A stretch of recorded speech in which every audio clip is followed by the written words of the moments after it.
Mambo, kwa jina naitwa Dr. Florence Kanozo na huyu ni mpenzi wangu Chua, wote mnamfahamu. Leo nataka tuzungumze kwa nini I went from that to this na tofauti kubwa kati ya core and abs. Karibu. Nataka ufanye na mimi zoezi fulani. Chukua mikono yako, trace mbavu zilipo.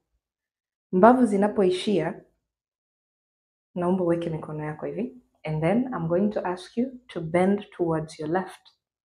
Utagundua kwamba ulivyo bend towards your left, it was that exactly part ambayo haina mbavu is where pamebend. And if you're to bend towards your right, you would realize it's the same thing. It is that part ambayo haina mbavu.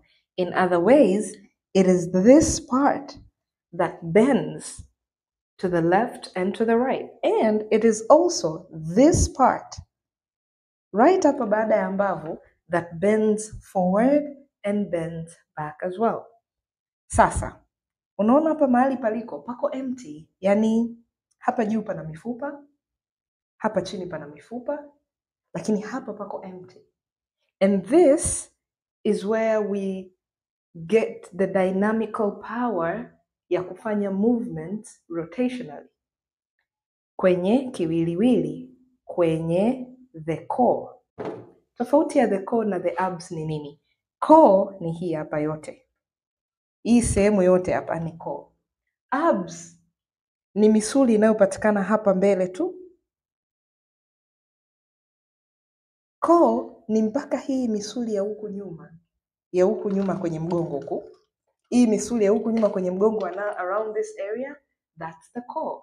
Lakini abs ni this skeletal, these few little straps zinazopatikana hapa. Those are the abs. So mwili wa mwanadamu unaweza ukawa functionally okay, lakini when the core is not functionally right, then movement across rotations itakuwa affected.